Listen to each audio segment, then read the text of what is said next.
At Thanksgiving, my stepfamily labeled me the Parasite, so I cut them off and let the IRS audit torch their entire golden child fantasy. I'm Jade, 37, female, and I work as a veterinary surgeon in Boston. I specialize in orthopedic surgeries for large animals. Yeah, the complicated stuff that takes hours and a steady hand. I finally bought my own townhouse last year after busting my ass for nearly a decade. I've got a decent retirement fund going and even splurged on a nice car recently. On paper, I'm doing pretty well, respected career, my own place, financial stability. But whenever I go back home for holidays, I'm instantly that awkward, unwanted 15-year-old girl again, especially around my mom. My parents split when I was about 12. Dad cheated with Mom's coworker. Totally freaking cliché, right? Mom completely lost it when she found out, crying, screaming, locked herself in her room for days, barely eating. Growing up, everyone always said I looked just like my dad. Same green eyes, same chin dimple, even the same mannerisms when I talked. So every time Mom looked at me after the divorce, I could see how much it hurt her. She'd say things like, "Jade, you look just like your father, but never in a nice way." There was always this underlying resentment in her voice, like I was personally responsible for what he did just because I shared his DNA. After the divorce was final, Dad moved across the country to California. We used to see each other monthly at first, but that faded completely after a while. Now we just exchange birthday texts and maybe a Christmas card. Real stand-up father of the year material right there. When I was 16, Mom remarried this guy, Marcus. He was all right at first, tried to act like a cool stepdad for about the first month, then basically ignored me after that. He had a son named Tyler, who was 2 years older than me. Tyler was what you'd call the golden child from day one. He was loud, charming around adults, and knew exactly how to make himself look good in front of my mom while being a complete asshole to me when no one was looking. After high school, Tyler spent a couple of years finding himself, aka playing video games in the basement, smoking weed, and working random bar jobs when he needed cash. Eventually, we both started college the same year, him at community college studying business administration, which he never shut up about, me at a private university studying veterinary medicine on a full scholarship, which Mom somehow always made sound like I'd taken the easy way out. This just widened the gap between us even more. My mom would introduce us to people like, "This is Tyler, he's studying business and networking with real entrepreneurs. And this is Jade, she's good with animals." The way she'd say it made my accomplishments sound like a cute little hobby. After college, I landed a job at a prestigious animal hospital in Boston. Tyler got a job at a car dealership nearby, which, don't get me wrong, is a fine job, but the way my mom talked about it, you'd think he was the CEO of Tesla. Tyler sells luxury vehicles to important people. She'd brag to anyone who'd listen. Meanwhile, I'd be performing complex surgeries, saving animals' lives, and she'd be like, "Jade still plays with dogs at that clinic." At some point, about 5 years ago, we found out Mom and Marcus were struggling with money in retirement. Marcus had apparently made some bad investments, and their savings were drying up fast, so Tyler and I agreed to help them out. I sent $1,800 every month, which was a significant chunk of my income back then. Tyler sent $500. But get this, Tyler told Mom all the money was coming from him, and she totally believed him. Even when I tried to explain that most of it was from me, she'd shake her head and say, "Tyler would never lie like that. You're just jealous of him, as always." At first, I didn't really care. I was sending money to help her, not to get credit.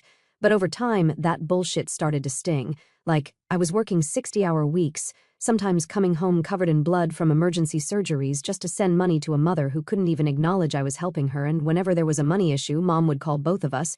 "Jade, the refrigerator broke down and I can't afford to fix it." "Jade, I've got surprise dental bills." "JADE, the basement is flooding." And after I helped, which I always did, she'd always end with, "Tyler covered the cost." He's such a wonderful son. He works so hard at the dealership to take care of us. The first few times, I corrected her. "Mom, actually I sent that money." She'd get this weird look on her face. "Well, Tyler told me he handled it. He's lying to you." "Look, I can show you the transfer from my account." "Why are you always trying to cause problems, Jade?" "Tyler wouldn't lie about something like this. He takes care of us." Talking to Tyler about it was equally useless. I confronted him once after a particularly frustrating call with Mom. "Why are you taking credit for my money?" I asked. He just shrugged, not even looking up from his phone. That's what Mom prefers to believe. She likes thinking I'm supporting her. It makes her happy. But it's not true, and it's my money. He finally looked at me. Mom and I have a special relationship, okay? She needs to think I'm taking care of her. Your money helps, but let's be real. You've always been the odd one out in this family. Just let Mom have this. So I kept sending money, kept my mouth shut, and kept telling myself I wasn't trying to buy my mom's love. I was just doing the right thing, being the bigger person. But every month, writing that check felt worse and worse. I was financing their lifestyle while being treated like an afterthought. Fast forward to last week, probably the most important day of my life so far. My hands were sweaty on the steering wheel as I drove to Mom's house for Thanksgiving. My heart was pounding the whole time. I was headed to the annual Thanksgiving dinner at Mom's suburban house outside Boston, the first time I'd gone in 3 years. The last time was during the pandemic, and it was a total disaster. I was telling everyone about this complicated spinal surgery I'd performed on a prize-winning show dog when Mom cut me off, saying, "Jade, you always focus on yourself. Have you ever stopped to think how Tyler might feel hearing about your job?" I shut up real quick. Then Marcus added, "She's been like that forever, always thinking about herself." I felt like complete shit in front of everyone. Later, Tyler tried to comfort Mom by saying, "It's okay, Mom," like I had somehow upset her by talking about my career. I hadn't planned to go back this year, but Marcus had called me personally. "Your mother really misses you," he said, which I knew was bullshit. It would mean a lot if you came for Thanksgiving. At the time, some tiny part of me still hoped that maybe, just maybe, they actually wanted me there. When I got to Mom's place last week, there were already a bunch of cars outside. I parked in the farthest spot, grabbed my wine, checked myself in the mirror, fixed my maroon dress and black cardigan. I'd done my hair all nice that morning, but the wind had messed it up some. As soon as I opened the door, I could hear kids running around and adults laughing from the living room. The house smelled like turkey and that weird green bean casserole my mom always makes that nobody actually likes. Mom walked into the hallway and said, "Oh, Jade, you came?" Like she was surprised, probably thought I'd skip it for work. "Yeah," I said. "Marcus sent me an invite." I gave her a quick nod and held out the gift box. I'd brought this gourmet truffle-infused cheese boards set from that French shop downtown. They only make a few for the holidays. It cost me nearly $250, came in a custom walnut box and was wrapped like it belonged in a Michelin star kitchen. She took it with a dry thanks and said, "Everyone's already inside. Your name tag is on the table by the door," before heading back to the kitchen without another glance. Frosty. Just like I remembered. I remember thinking it was weird to have name tags at a family Thanksgiving.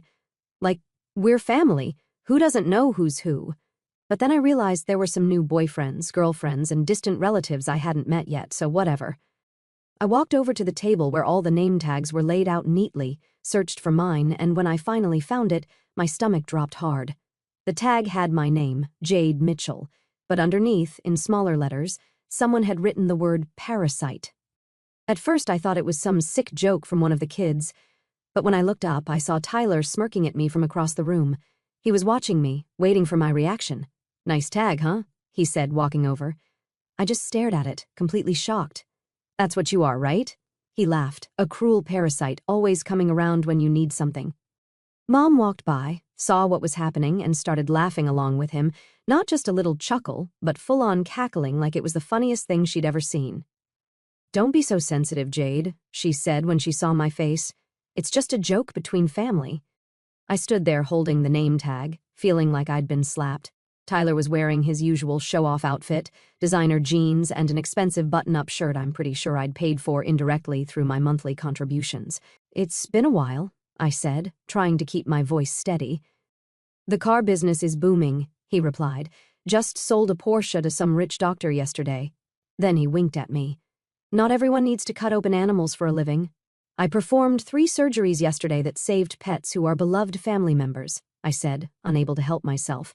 "Ah, saving the whittle puppies," Tyler said in a baby voice. "Meanwhile, I'm making real money in the real world." "Tyler's killing it at the dealership," Mom chimed in.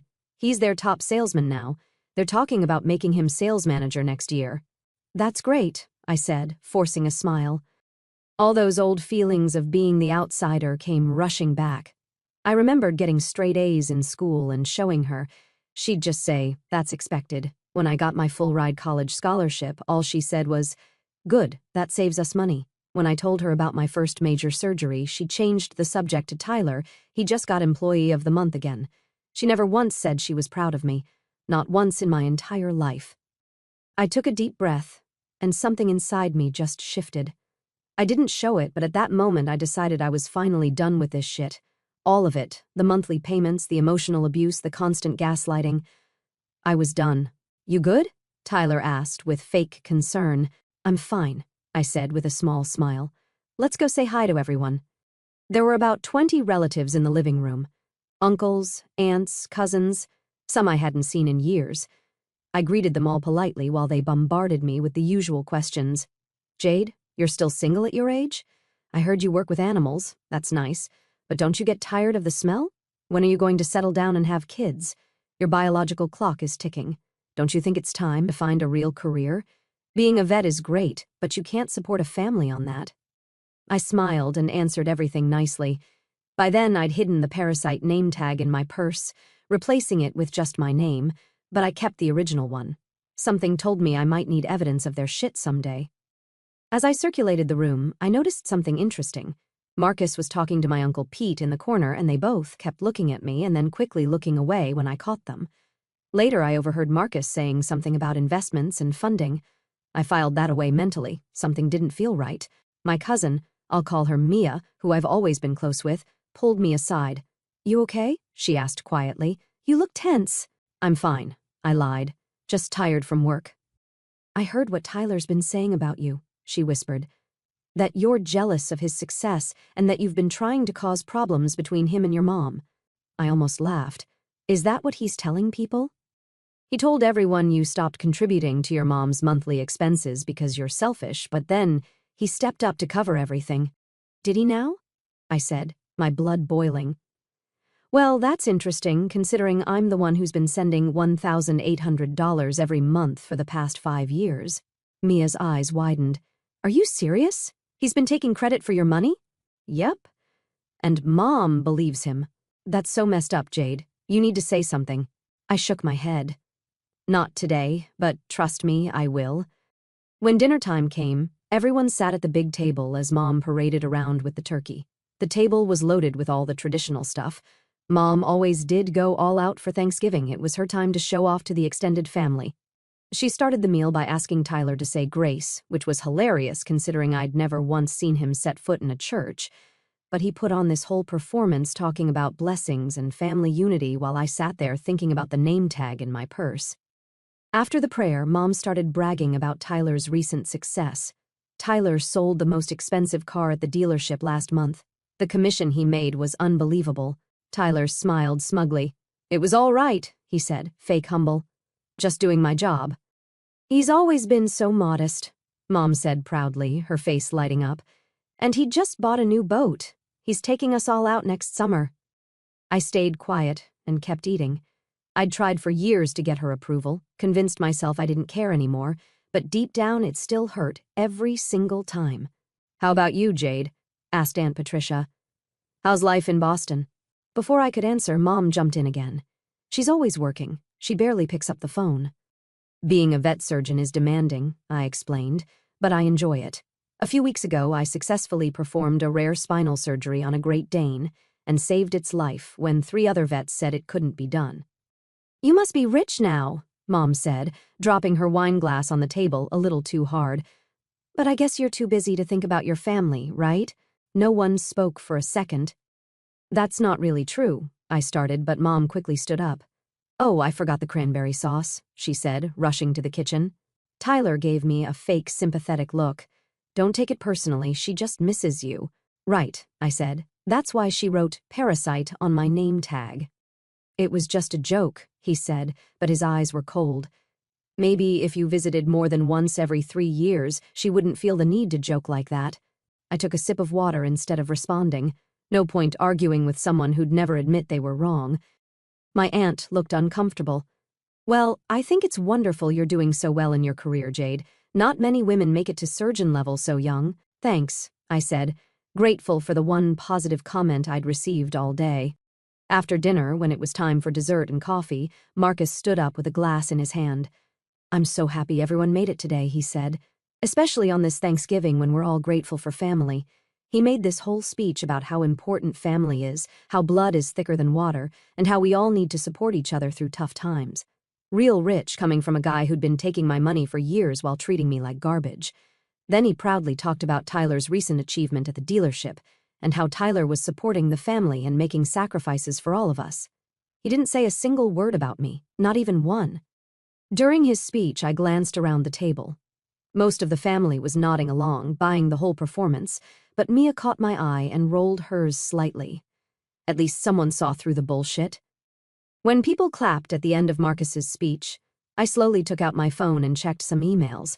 One in particular made me smile for the first time that day. It was from a friend who worked for the State Financial Crimes Unit. Call me a sap, found something interesting in those records you sent. I put my phone away. My mind was now clear about what I needed to do.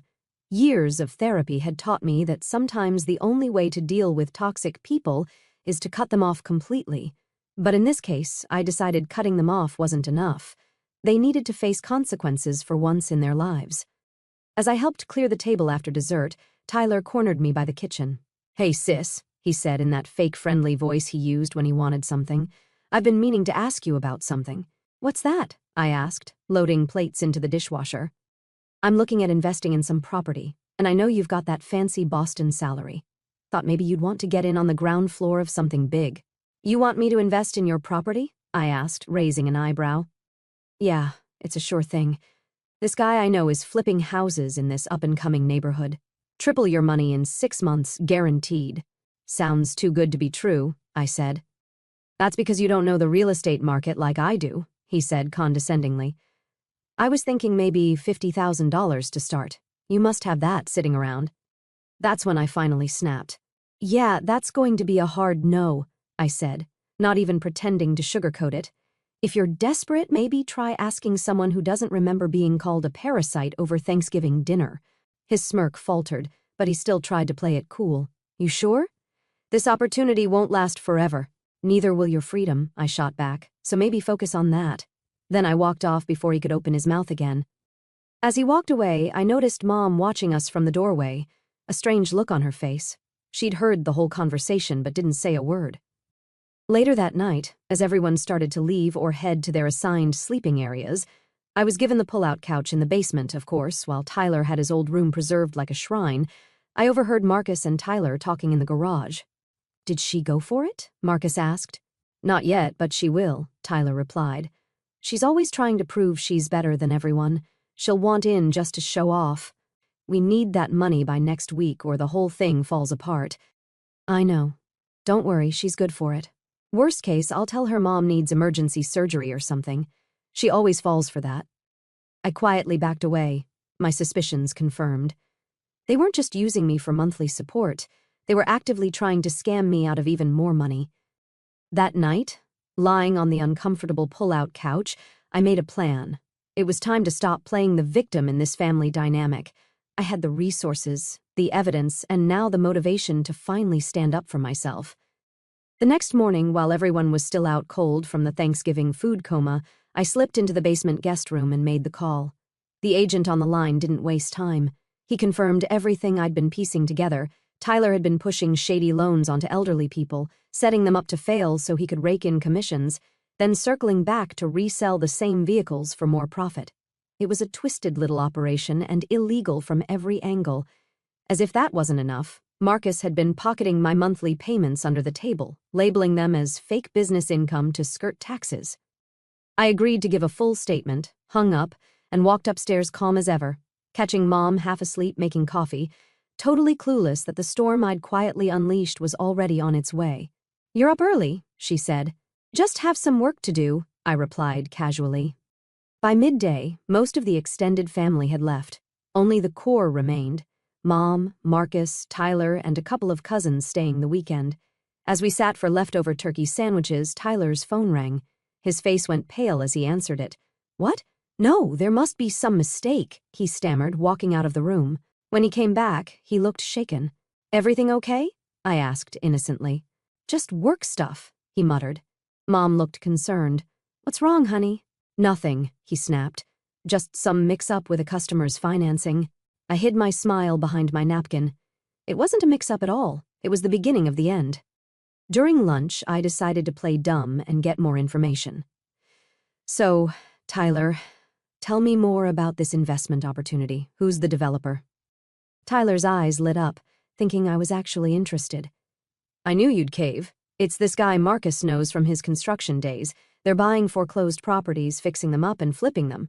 Sounds interesting. And you said I could triple my investment in 6 months? Easily, he said. We've already got 10 investors on board.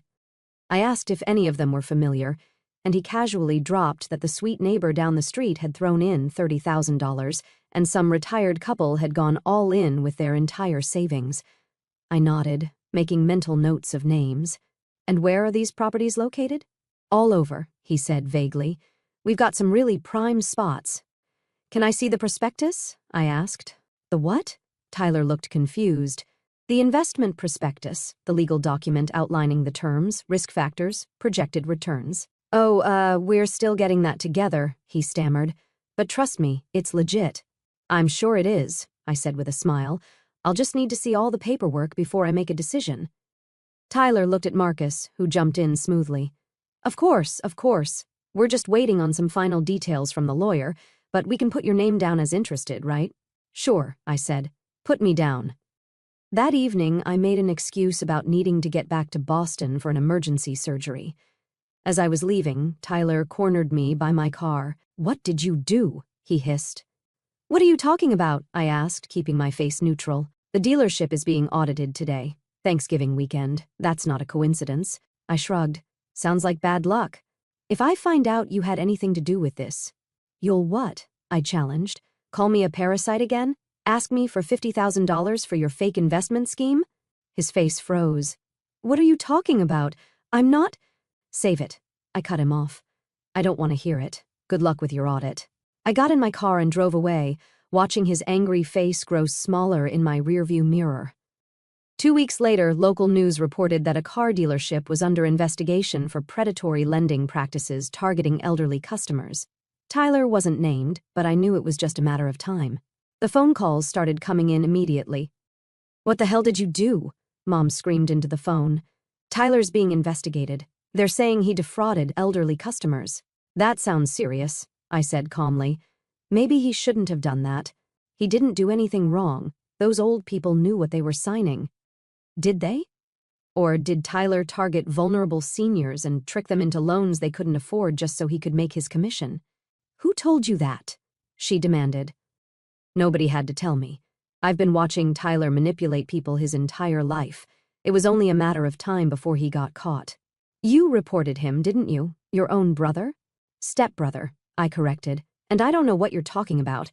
Maybe someone at the dealership got tired of his schemes. She hung up on me. I blocked her number. That night, I drafted emails to all the people Tyler had mentioned as investors.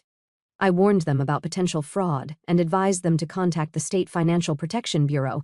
I didn't know if I was too late to save their money, but I had to try. Over the next 3 weeks, I executed my plan with surgical precision. First, the dealership investigation expanded. Tyler's name finally hit the news as the salesman who specifically targeted senior citizens with complicated, high-interest loans they couldn't afford.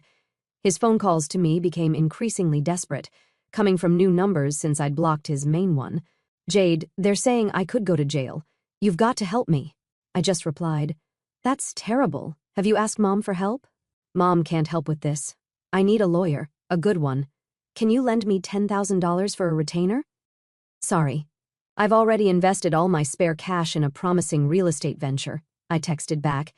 Triple my money in 6 months. Guaranteed. He didn't respond to that one. Then I forwarded all the records of my payments to Mom and Marcus to the IRS, along with evidence that they had been claiming it as business income on Marcus's side carpentry business to avoid taxes. I included bank statements, text messages, emails, everything I'd been meticulously documenting for years just in case. The week before Christmas, Mom called me from a new number I hadn't blocked yet. The IRS is auditing us, she cried. They're saying we committed tax fraud. Marcus is losing his mind. That's awful, I said. Maybe Tyler can help. He's so successful, right? Tyler's facing his own legal troubles, she sobbed. Please, Jade, we need help. I'm sorry to hear that. I replied, my voice level. By the way, did you ever tell Marcus about that name tag at Thanksgiving? The one where Tyler called me a parasite and you laughed? The line went silent. What does that have to do with anything? She finally asked. Just curious if Marcus knows who's actually been supporting you both all these years. Another pause. Jade. Her voice dropped to a whisper. Did you do this to us? I have to go, I said. I have a surgery in the morning. Good luck with the audit. Then I blocked that number too. In January, I received a certified letter from Marcus begging for help. Apparently, their house-flipping scheme had completely fallen apart.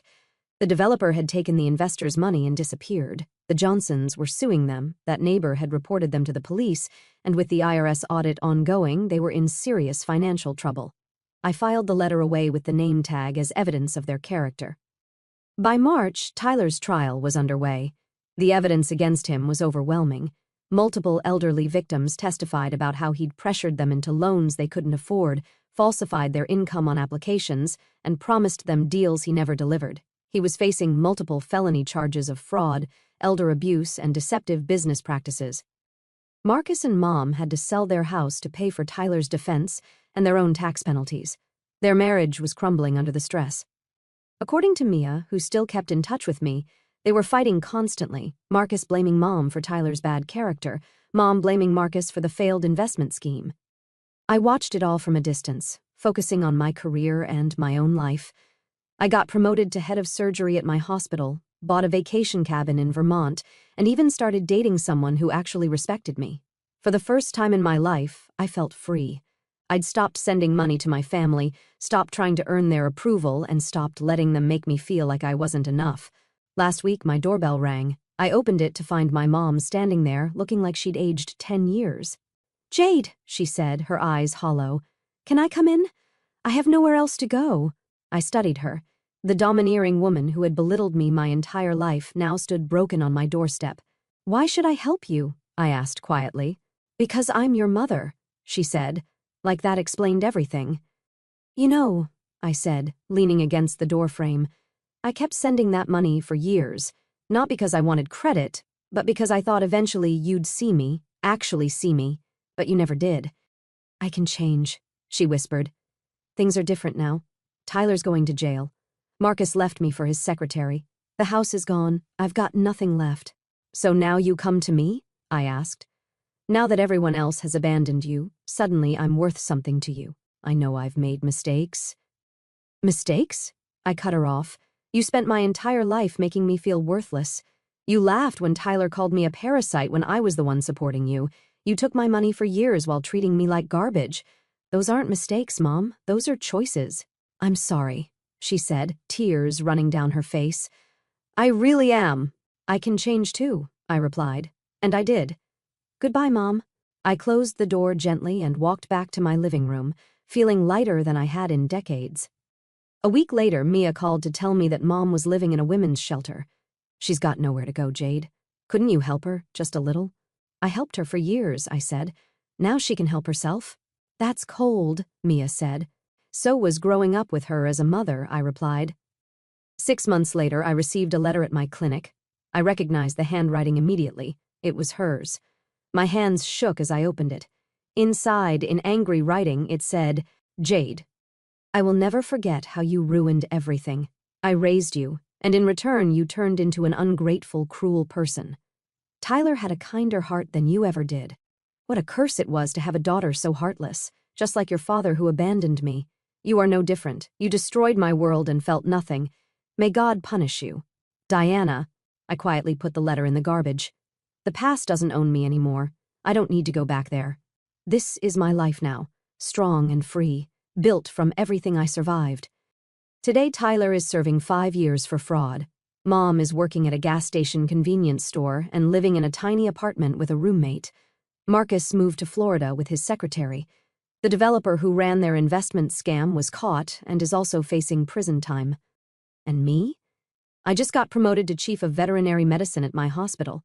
I bought a second investment property. I'm engaged to someone who loves and respects me. I'm finally living the life I deserve. Sometimes people ask if I feel guilty for what happened to my family. The answer is no. I didn't commit fraud. I didn't scam elderly people. I didn't evade taxes. I simply stopped enabling them and let the consequences of their own actions catch up to them. After a lifetime of being used, manipulated, and devalued, I finally stood up for myself. And that's something I'll never feel guilty about. Sometimes I think about that Thanksgiving dinner and that stupid Parasite name tag. It was such a small thing, but it was the moment everything changed for me. It was like seeing my entire life with my family in perfect clarity for the first time. I think about all the Thanksgivings, Christmases, and birthdays where I was treated as an afterthought while Tyler was the golden child. I think about the $1,800 I sent every month for 5 years. That's over $100,000 total, while being called a parasite behind my back. And I don't regret a damn thing about how it all turned out. The thing about enablers is that they'll keep taking as long as you keep giving. My mom, Marcus, Tyler, they were never going to change as long as I kept playing my assigned role in their fucked-up family dynamic. Sometimes the only way to win is to flip the whole table over and walk away. So yeah, maybe it was petty revenge, maybe it was nuclear, but after what they put me through, it was totally worth it.